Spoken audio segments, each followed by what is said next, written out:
Dans cette vidéo Word, nous allons apprendre à créer des macros et comprendre à quoi elles servent. Tout d'abord, nous partons d'un document que vous pouvez récupérer en suivant le lien qui est donné dans le descriptif de cette vidéo. Sachez tout d'abord que l'intérêt d'une macro est de pouvoir répéter ou reproduire des actions récurrentes et fastidieuses. Ça veut dire de les automatiser lorsque vous les refaites souvent pour différents travaux dans vos documents habituels. Par exemple, pour tous les titres, ou plutôt les sous-titres de ce document, comme celui-ci, nous pourrions choisir d'avoir un sous-titre qui apparaisse en gras, avec une taille 12, souligné, une couleur rouge, pourquoi pas de l'espace entre les caractères, etc. Si nous faisons manuellement ces actions, nous cliquons sur souligner, nous choisissons une taille de 12, nous appliquons une couleur de police rouge, et puis nous allons, tant qu'à faire, appliquer d'autres réglages de police, comme par exemple, puisqu'il s'agit d'un titre, le mettre en petite majuscule, et pourquoi pas dans les paramètres avancés, choisir un espacement entre les lettres du titre étendu par exemple. Voici l'aperçu. Nous validons ces réglages, et puis tant qu'à faire, ce n'est pas fini, nous souhaiterions que ce soulignement se poursuive sur la largeur du document. Alors, nous allons poser un taquet de tabulation à 15 cm et demi par exemple. Nous allons enfoncer la touche fin du clavier pour nous placer à la toute fin du titre et enfoncer la touche tabulation du clavier, de manière à envoyer le point d'insertion à la position du taquet. Du coup, notre soulignement se répercute bien sur la largeur du document. Sachez qu'il y a un support sur l'utilisation des taquets de tabulation sur le site bombage.fr. Voilà, tout ceci c'est bien. Le problème c'est que répéter tous ces réglages à chaque fois que l'on veut mettre en forme un titre, c'est d'une part long et fastidieux et aussi un peu risqué parce que à force on risque d'oublier l'une ou l'autre action. L'intérêt d'une macro est d'enregistrer une bonne fois pour toutes l'enchaînement de ces actions pour les reproduire très vite à la vitesse du processeur par un clic sur un bouton et surtout à l'identique, ça veut dire aucun risque de s'écarter de la charte que nous nous sommes imposés. Comment fait-on pour enregistrer une macro? Eh bien, avant d'enregistrer une macro, pour lui faire comprendre que nous souhaitons que la macro comprenne les actions que nous avons simulées, nous allons présélectionner un nouveau titre. Pourquoi nous le présélectionnons avant d'enregistrer la macro? Tout simplement parce que nous ne souhaitons pas que la macro enregistre le fait que nous sélectionnons un texte. Sinon, à chaque fois que nous allons l'exécuter, la macro va resélectionner ce texte et ne sera valable que pour ce texte.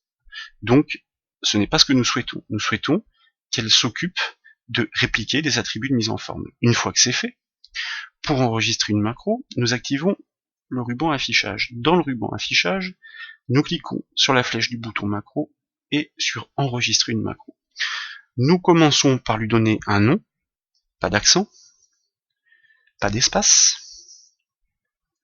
pas de faute si possible, comme ceci. Voilà pour le nom. Ensuite, nous allons définir à quel endroit nous l'enregistrons. Par défaut, une macro s'enregistre dans tous les documents. Ça veut dire qu'elle sera disponible à chaque ouverture de Word pour tous les travaux que vous allez pouvoir faire à l'avenir. Ici, comme c'est une macro temporaire et que nous ne voulons pas surcharger la librairie du document modèle, nous allons l'enregistrer juste pour ce document. Il y a même possibilité de greffer un raccourci clavier à cette macro si vous l'utilisez vraiment souvent. Ça veut dire que il ne sera même plus nécessaire de cliquer sur un bouton. Un simple raccourci clavier à définir permettra de l'exécuter. Nous cliquons sur OK.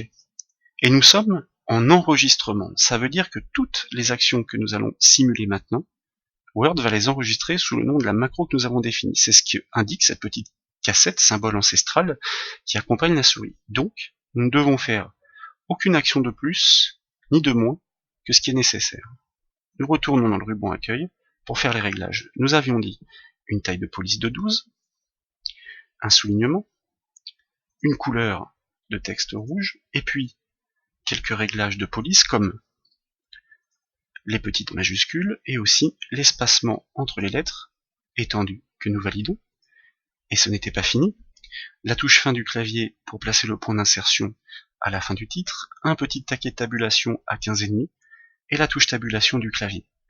Là par contre, c'est fini. Donc il ne faut rien faire de plus. Il faut tout de suite arrêter l'enregistrement de la macro. Pour ce faire, ruban affichage, bouton macro, arrêter l'enregistrement. La macro existe, sauf que à ce stade, elle paraît bien virtuelle, parce que nous ne pouvons la visualiser nulle part. Donc comment faisons-nous pour l'exécuter? Eh bien, il faut créer un bouton et associer ce bouton à la macro, de manière à ce qu'il soit visible sur la barre d'accès rapide, et que lorsque nous cliquons dessus, il puisse exécuter la macro pour reproduire toutes les actions, une bonne fois pour toutes, à chaque fois que nous en avons besoin. Pour créer le bouton, nous cliquons sur Fichier, puis nous allons dans Options. Dans la boîte de dialogue qui apparaît, nous souhaitons personnaliser la barre d'outils d'accès rapide, c'est-à-dire celle-ci, où il y a les petits boutons pour enregistrer, annuler et rétablir. Au centre, dans les catégories, nous choisissons Macro. Et dans la liste des macros, ici il n'y en a qu'une, nous choisissons la macro que nous venons de créer. Nous l'ajoutons à droite, c'est-à-dire dans la barre d'outils d'accès rapide. Nous allons la personnaliser en cliquant sur Modifier de manière à lui greffer un petit bouton. Bon, peu importe, ici on va mettre une icône qui se reconnaît bien en orange comme celle-ci. Nous cliquons sur OK. Et lorsque nous validons la deuxième boîte de dialogue, vous remarquez que notre bouton apparaît bien sur la barre d'accès rapide en haut de la fenêtre Word. Et ça donne quoi? Ça donne ceci. Nous sélectionnons un titre, nous cliquons sur le bouton. Avouez que c'est beaucoup plus rapide, beaucoup plus sécurisé. Voilà à quoi sert une macro. Automatiser les tâches. Petite remarque assez intéressante, sachez que toutes ces macros sont transcrites en langage VBA, Visual Basic pour application. Si vous connaissez le Visual Basic, pour les développeurs, c'est quelque chose de très intéressant dans la mesure où vous allez pouvoir encore repousser les limites, car sachez que en macro automatique comme nous l'avons conçu, il n'est pas possible de réaliser certaines actions, comme par exemple des habillages sur des images ou des objets ou des réglages d'images. Avec le code, il n'y aura pas de souci. Comment pouvons-nous accéder au code? Eh bien, toujours avec le bouton macro, nous affichons les macros, nous sélectionnons la macro qui nous intéresse et nous cliquons sur Modifier. Et vous remarquez que nous basculons dans l'éditeur de code Visual Basic.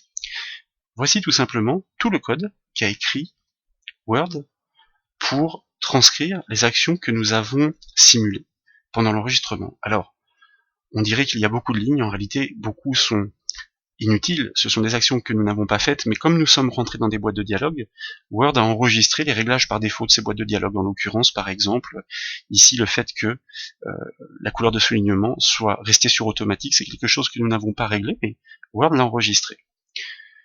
Word est un langage de programmation orienté objet. Il y a un objet ici, sélection, qui désigne le texte ou le paragraphe sélectionné, avec une propriété font pour la police, et une propriété dérivée, size pour la taille. La taille de la police du texte sélectionné est réglée à 12. C'est effectivement ce que nous avons fait. Et puis encore d'autres réglages, comme par exemple ici, la couleur de la police du texte sélectionné qui est en rouge. Eh bien, essayons une petite modification de code très simple.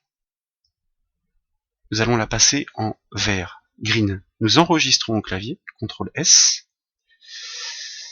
Donc là, nous avons un petit message de Word qui nous indique que il faut enregistrer le document Word dans un format spécifique pour que les macros soient pris en compte. Nous fermons l'éditeur de code.